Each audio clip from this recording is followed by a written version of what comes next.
They say, once you enter these walls, you never come out the same. Welcome to a world ruled by blood, betrayal, and fear, where only the ruthless survive. If you're ready to step inside the deadliest prisons on Earth, make sure to like, share, and subscribe, because what you're about to see, most people couldn't handle. They say hell is a place beneath the earth, but in truth, it's built by human hands. Behind concrete walls, where the air smells of rust and sweat, where time loses meaning, and mercy is a forgotten word. Men become monsters, and monsters become kings. Here, loyalty is currency. Betrayal is death. Every day is a fight for survival. Every night, a war inside the mind. These aren't just prisons. They're kingdoms of chaos. Empires built on blood, where the strong rule and the weak vanish without a trace.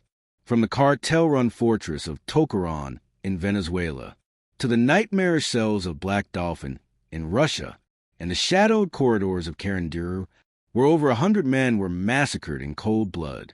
These places redefine what it means to live and die behind bars. But this isn't just a story about crime. It's a story about power, betrayal, and the cost of control. Because in the darkest corners of the world, some prisons aren't run by the guards.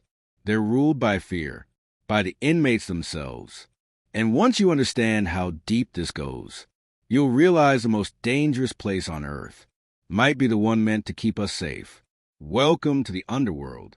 Deep in the heart of Venezuela lies a place that defies logic, a place that shouldn't exist, but does. They call it Tocorón Prison. Once built to hold the country's most dangerous criminals, it became something else entirely. A kingdom within a prison. A world ruled not by law, but by fear. Sound, distorted echo of laughter, reggaeton music faint in the background. From the outside, Tocorón looks like any other crumbling fortress. High walls, rusting gates, armed guards standing watch. But once you cross those gates, everything changes. Inside, there's no such thing as control. The government lost it years ago. Here, power belongs to one man, Héctor Guerrero Flores, better known as Niño Guerrero. He wasn't a warden. He wasn't a guard. He was an inmate and the undisputed ruler of Tocorón. Under Guerrero's command, the prison transformed into something the world had never seen. There were restaurants, barbershops, a nightclub, even a swimming pool, all built by inmates, all protected by men carrying automatic rifles. It was more than a prison. It was a city, and every city has rules. To live inside Tocorón, you paid rent to the gang. You wanted protection? You bought it. You wanted food, medicine, a bed? You negotiated directly with Guerrero's men. Money flowed in and loyalty flowed out. But this wasn't paradise. This was order built on violence. The ones who couldn't pay disappeared. Those who challenged the rules were found in the pit, and the pit was where fear was born. They called it El Coliseo, a fighting arena built behind the main courtyard. There, inmates were thrown into brutal one-on-one battles for survival. No referees, no mercy. Only one man walked out. It wasn't punishment. It was entertainment. A spectacle that reminded everyone who truly held the power. The guards? They didn't stop it. Most of them were already part of the system, paid off, threatened, or simply too afraid to interfere. Over time, Tocorón stopped being a prison altogether. It became the headquarters of Tren de Aragua, a criminal organization that controlled drug routes, extortion rings, and human trafficking networks across South America. And all of it was run from behind these walls. But inside every empire, there's always a crack. And inside Tocorón, those cracks were beginning to spread. The same system that made Guerrero untouchable was about to turn against him. Because when you build your kingdom on fear and blood, it's only a matter of time before the blood spills back. This is where our story truly begins. In a prison where loyalty is temporary and betrayal is inevitable. Blood and order. Every empire needs rules. And every ruler needs fear to enforce them. Inside Tocorón, Guerrero's laws were simple. Pay what you owe, stay loyal, and never question his power. Break the rules, and you bleed for it. They called it justice, but it was closer to ritual. At dawn, the lower yard filled with inmates, hundreds of them, the air thick with sweat and dust. Those accused of stealing, lying, or defying orders were dragged out into the open. Their punishment wasn't private. It was a show. One man, a petty thief named Marquez, made the mistake of hiding contraband cigarettes. Guerrero's men found them. In front of the entire yard, they tied Marquez's hands behind his back and threw him into El Coliseo. 2 men entered. Only one walked away. It wasn't just violence. It was Guerrero's way of reminding everyone who owned their souls. In Tocorón, peace didn't come from silence. It came from fear. Every guard, every inmate, even visitors, knew the same truth. Guerrero wasn't running a gang. He was running a government. He had ministers, lieutenants who handled everything from money laundering to smuggling routes. He had soldiers, armed men guarding the gates, controlling every movement inside. He even had a bank, run from a tiny cell line with stacks of cash and illegal phones. But like every system built on blood, it demanded constant sacrifice. And soon, Guerrero's empire began to choke on its own power. Rumors spread that some lieutenants were skimming money, taking more than they were owed. Whispers turned to threats. Threats turned to blood. Late one night, a gunshot echoed from Block C. By morning, one of Guerrero's oldest allies was found dead, throat slit, body hanging from a ceiling pipe. The message was clear. Someone inside wanted change. In prisons like Tocorón, betrayal doesn't just happen overnight. It brews, quietly in corners between meals and whispers, until the tension becomes unbearable. And now, that tension had found its target. Sound. Murmuring grows louder. Radios crackle. A guard yells, "Al suelo!" "Get down!" The guards lock the gates, pretending they still had control. But everyone knew they didn't. Inside, power was shifting. Old alliances were breaking, and the blood that had kept the system alive was about to drown it. In the chaos of Tocorón, no one trusted anyone anymore. Even Guerrero, the man who built an empire from the shadows, began to see ghosts behind every door. And when the ruler starts to fear his own men, the downfall isn't far away. The first body was just the beginning. By the end of the month, 5 more would follow, all loyal to Guerrero, all executed the same way. A slit throat and a mark carved into the skin. La Serpiente despierta, the serpent awakens. Something dark was rising inside Tocorón, something Guerrero couldn't control. And when the serpent awakens, blood never stops flowing. The spark of betrayal. Every empire eventually meets its reckoning. For Guerrero, it started with a whisper, a rumor that spread like smoke through the cell blocks, that someone close to him, one of his own hermanos, was planning to take his throne. At first, Guerrero laughed. He'd crushed rebellions before. He'd buried traitors alive. But this time felt different. The tension wasn't just in the air. It was in the eyes of his men. Inside Tocorón, alliances meant survival.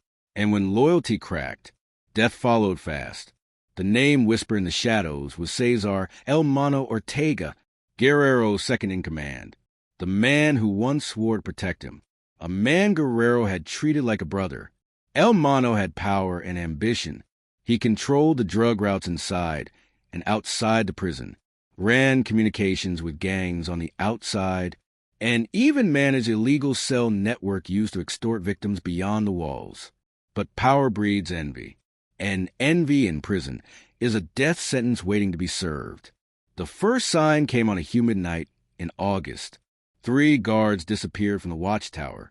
By morning, their uniforms were found hanging from a main gate, stuffed with straw, like scarecrows. The message was clear. Control no longer belonged to the guards. It belonged to the gangs. And not all of them followed Guerrero anymore. El Mono had been recruiting quietly, offering protection, food, and money to those tired of Guerrero's iron rule. He promised change. Fewer executions, more freedom. He told them Guerrero had grown greedy, paranoid, blind to the suffering around him. For some, that was enough. They switched sides. For others, fear kept them loyal. But in Tocorón, loyalty could flip overnight, especially when survival was on the line. Guerrero's men began to notice shifts. Supplies missing, guards ignoring orders, messages not being delivered. The system that had once run like a machine was now breaking apart. In the middle of this chaos was Luisito, a young inmate barely 20 years old. He'd been thrown into Tocorón for stealing a car. Too weak to fight, too poor to buy protection. Guerrero had once spared his life, a rare act of mercy in a world that knew none. But now, Luisito had become El Mano's messenger, running notes, delivering coded warnings. He was invisible and deadly useful. One night, Luisito carried a note that would change everything. A message slipped under a door in Block D, addressed to Guerrero's most trusted guard, warning of a planned strike. The problem? That same message never reached Guerrero. It was intercepted, and by morning, the guard was found dead in his cell, his throat cut, his blood spelling one word on the wall. Traition. Betrayal. That was the spark. By noon, the prison was on fire. Barricades built from burning mattresses. Gunshots echoing through the corridors. Inmates screaming, guards fleeing. El Mano's men had moved first, storming the central yard, seizing the communication room, cutting off Guerrero's command. Inside his own stronghold, the king of Tocorón was now surrounded. The rebellion had begun. The empire was bleeding. And Guerrero, the man who ruled through fear, was about to face something he'd never faced before. An enemy who knew all his secrets. In a place where blood writes the rules. Betrayal is the final chapter. But inside Tocorón, the story was only just beginning. Ashes and corruption. By dawn, Tocorón was unrecognizable. The nightclub burned. The pool filled with ash and bodies. The air thick with smoke and gunpowder. The empire Guerrero built from concrete and blood was collapsing before his eyes. For years, Tocorón had thrived under Guerrero's command. He bribed judges, paid politicians, and turned the guards into partners.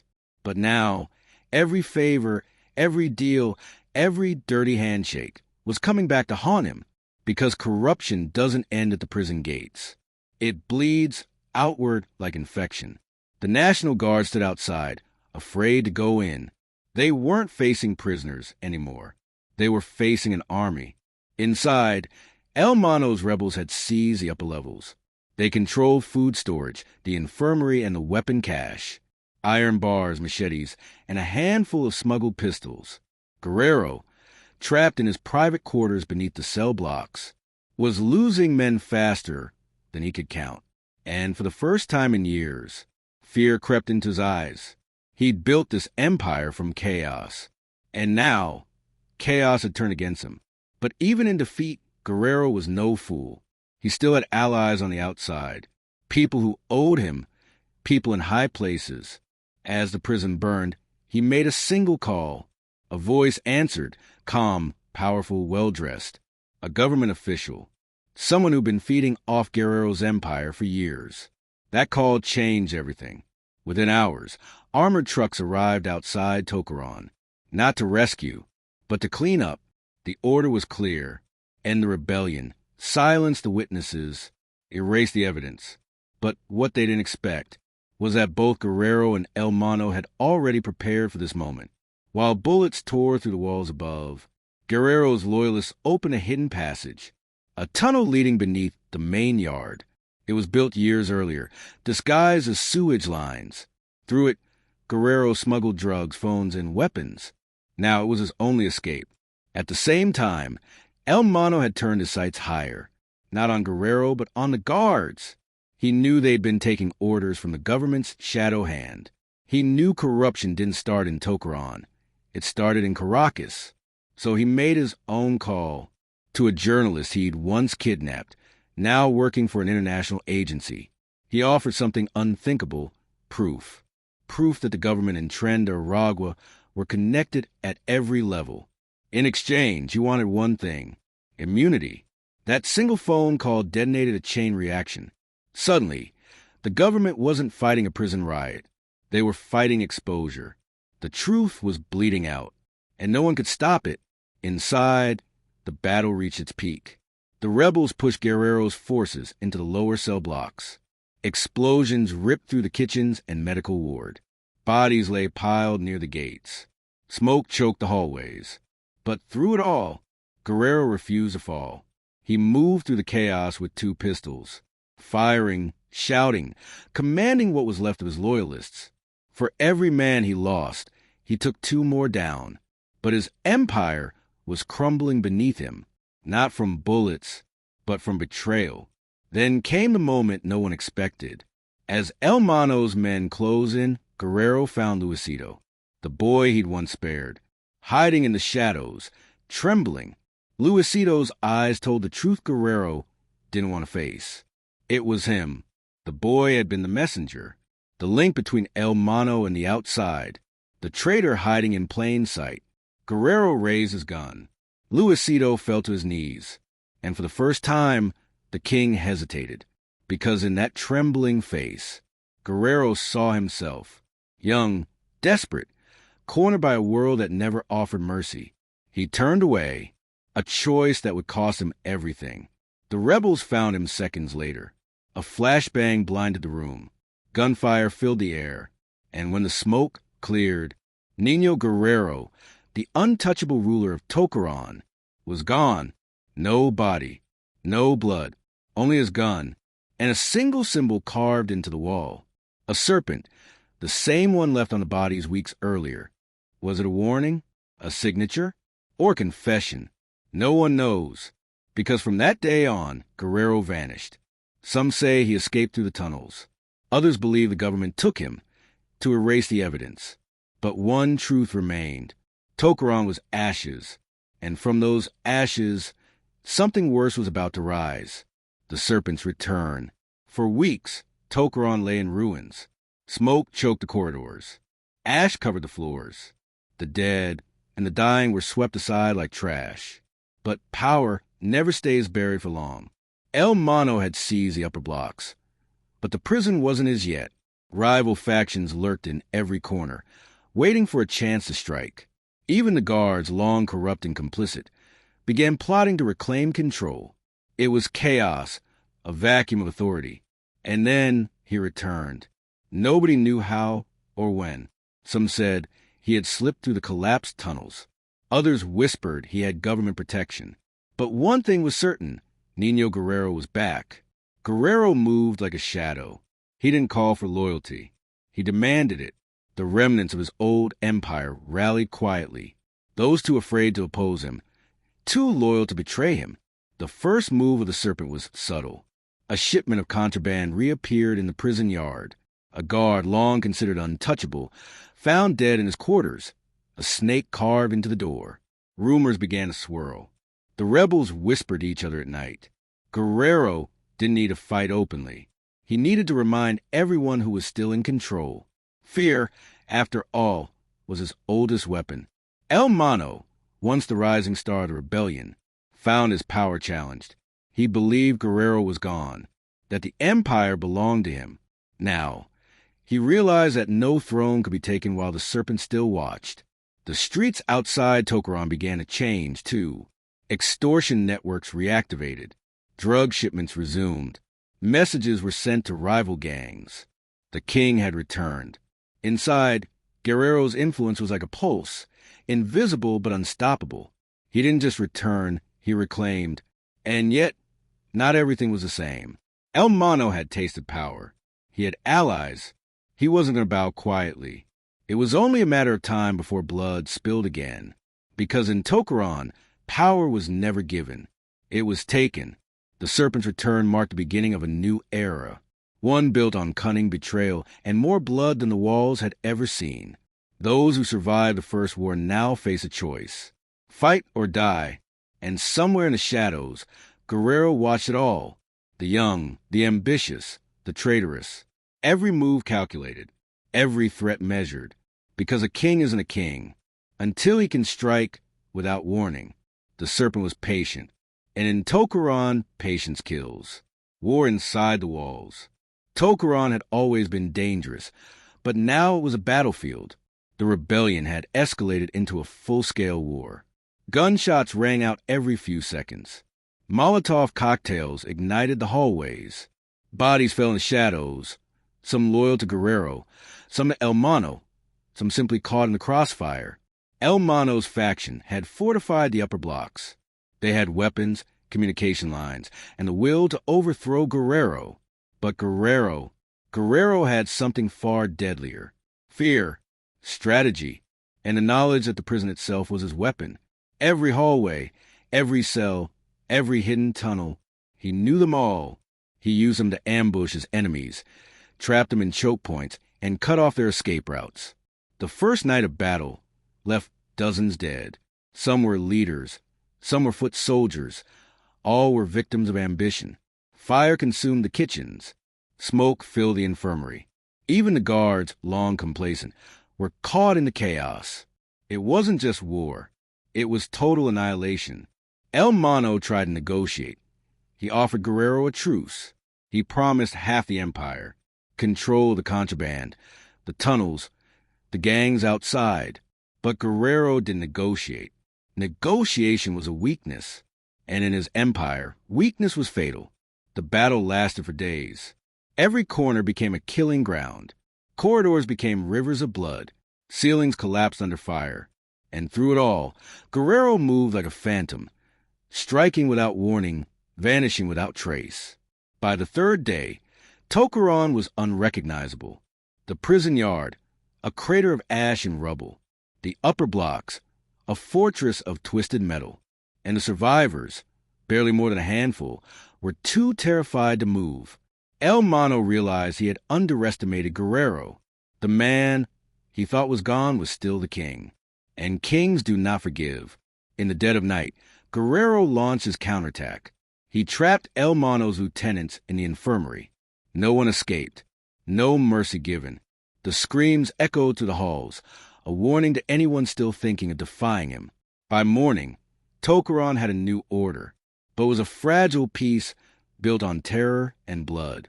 The survivors knew the price of rebellion, and everyone knew the cost of loyalty. Guerrero had won, but the war had changed him. The empire that once thrived on fear was now haunted by ghosts. Every man he had spared, every traitor he had executed, all left scars on the prison walls, and on his soul. And somewhere in the shadows, the Serpent waited, because Tocorón had survived countless rulers, countless wars. But in the end, there is always another snake ready to strike. The aftermath: blood, power, and revenge. The dust settled, but Tocorón was far from calm. The war had ended, but the cost was unimaginable. Over 100 men lay dead. The corridors smelled of blood, smoke, and despair. Every surviving inmate knew the balance of power had shifted. Guerrero's victory was absolute, but it was not without consequences. He had eliminated his rivals, but the scars of betrayal ran deep. Even the loyalists who survived the fighting could never truly trust him again. And El Mono? He vanished during the chaos. Some say he escaped through secret tunnels. Others claim he was captured and quietly executed outside the public eye. But his legend lingered, a cautionary tale whispered in the cell blocks. Never challenge the Serpent, or die trying. Guerrero reclaimed his empire, but Tocorón had changed forever. Walls were rebuilt, but the fear that had once ruled silently now walked openly. Inmates spoke less, watched more, and questioned everything. Every deal, every bribe, every alliance, all carried the shadow of the recent war. The government tried to reassert control. Armed troops were stationed outside. Officials made promises. Investigations were announced. But Tocorón had learned a dangerous truth. Laws and authority were meaningless here. Power was earned or stolen, and Guerrero held it all. And yet, even a king can't see every threat. The serpents always linger in the shadows, waiting for the right moment. The whispers of rebellion never truly die. The ghosts of the dead walk among the living, their stories etched into walls, their blood a warning to the ambitious. For Guerrero, survival was no longer enough. He had tasted total war. He had felt betrayal in its purest form, and he knew the next uprising would come, Perhaps not today, not tomorrow, but inevitably, the Serpent would face another challenger. This is a world inside Tocorón, a world built on fear, loyalty, and blood, a world where kings rise and vanish, where legends are written in pain, where betrayal waits silently, and revenge never sleeps. The story doesn't end here. The Serpent waits, and in the deadliest prisons, blood, betrayal, and bars remain eternal. Survivors in shadows. In the aftermath of Tocorón's bloodbath, survival became its own kind of war. Those who remained were ghosts, living, breathing, but forever marked. Some carried scars on their skin, others on their soul. And every day, every glance, was a reminder: trust no one. Luisito, the young boy who had once served as El Mano's messenger, became a symbol of resilience. He learned quickly invisibility could be survival. He moved through the prison quietly, taking notes, memorizing alliances, watching the powerful like a hawk, waiting for the right moment. Survival wasn't just about avoiding death. It was about learning the rules the hard way, watching every interaction, measuring every motive, and knowing exactly when to bend and when to strike. Other inmates adapted differently. Some chose submission, giving up their freedom inside the prison walls in exchange for protection. Others sought revenge, plotting silently, learning, waiting for Guerrero to falter. And some simply vanished, swallowed by the shadows, never to be seen again. Guerrero knew all of this. He walked among them, observing, each word measured, each glance deliberate. He understood that fear alone could not maintain an empire. He needed strategy, patience, and the ability to strike without warning. It was in this silent tension that the next generation of criminals was born. Young men who had witnessed the slaughter, who had learned quickly that power was measured in blood and cunning. They were ruthless, clever, and patient, the perfect storm waiting for the next king to falter. Outside Tocorón, the world barely noticed. Reports came in sporadically: uprisings, deaths, corruption. Politicians promised reform. NGOs claimed to investigate. But inside, the truth was clear. Prisons like Tocorón were not institutions of rehabilitation. They were breeding grounds for crime, where violence and loyalty created a new hierarchy, and where the past never truly died. Luisito would grow into one of these new leaders. Others would fall, leaving their stories etched into the walls. And Guerrero, the Serpent, would continue to watch, waiting for betrayal, waiting for revenge, waiting for the inevitable next war. Because in the deadliest prisons on earth, the line between survivor and victim is razor thin. And in every shadow, blood, betrayal, and bars remain eternal. International ties, corruption beyond the walls. Tocorón was more than a prison. It was a hub, a central node in a network of crimes stretching across South America, from Venezuela to Colombia, Brazil, and even into Europe. Inside, Guerrero's empire thrived. Outside, the world remained unaware or unwilling to act. Every shipment of drugs, every extortion scheme, every human trafficking route was orchestrated from the shadows of concrete walls and rusting gates. El Mano had attempted to disrupt this network, but the system was too entrenched. Politicians were bribed, police officers compromised, and border patrols turned blind eyes. Even international banks unknowingly processed millions laundered through shell companies. Guerrero's empire wasn't just about survival inside Tocorón. It was business, and like any business, power extended far beyond its physical borders. Packages left the prison disguised as humanitarian aid. Weapons flowed in hidden shipments of food. Money moved through coded messages on contraband phones.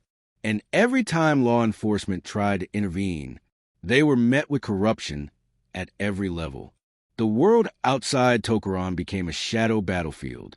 Guerrero and his lieutenants held sway over territories the public would never imagine. Border towns became extensions of prison walls, controlled by men who had survived the internal war. Rival gangs were either eliminated or absorbed. Fear, loyalty, and bribery, the same tools used inside, now dictated life outside. And yet, even with this power, Guerrero knew it was fragile. One misstep, one betrayal, and the empire could crumble as quickly as it had risen. The prison wars were only the beginning. Outside, the stakes were higher. Every alliance, every secret deal, every ounce of blood spilled inside Tocorón was mirrored on the streets, across borders, and in boardrooms. In the world of deadliest prisons, control is temporary, power is fragile, and the cost of survival is eternal vigilance. The Serpent doesn't sleep, and neither do his enemies, because in this world, betrayal waits not just inside the walls, but beyond them. Psychological warfare, life behind bars. Violence isn't the only weapon in Tocorón. Fear, manipulation, control the mind. These are the invisible chains that bind every inmate. In a prison where blood writes the rules, survival is as much psychological as physical. Luisito, once a frightened boy, learned this quickly. Observation became survival. Every glance from a guard, every nod from a fellow inmate, every whispered conversation, all were data points. A mistake, even a minor one, could mean death. The guards used intimidation. They would punish some men publicly, forcing the others to watch, embedding fear directly into their psyche. Inmates used manipulation. Alliances were tools. Friendships were temporary shields. Trust was a commodity so rare, its absence became a constant source of anxiety. El Mono understood this. He exploited the fear and ambition of others. A whisper here, a threat there. He moved men like pawns on a bloody chessboard. In this environment, perception was reality, and who you believed could decide whether you lived or died. Sleep became a weapon. Guerrero and his lieutenants would use sleep deprivation, sudden alarms, or surprise inspections to keep inmates off balance. Confusion bred mistakes, and mistakes bred death. Every day, Luisito rehearsed strategies in his mind. Every confrontation, every escape route, every deception, he cataloged them, storing knowledge like a weapon. In the deadliest prisons, survival isn't measured by strength alone. It's measured by awareness, by cunning, by the ability to read fear, predict betrayal, and manipulate perception. Some men adapted, and some broke. Those who broke often vanished, leaving only whispered legends of their fate. Luisito would grow into one of the masters of the system. He would learn to play every player, exploit every weakness, and hide his true intentions behind a mask of obedience. Guerrero understood him. A boy who had survived the war inside Tocorón and now embodied the next generation of ruthless intelligence. In prisons like Tocorón, the body is only the first battlefield.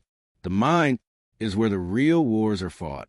And in these walls, the cost of losing is eternal.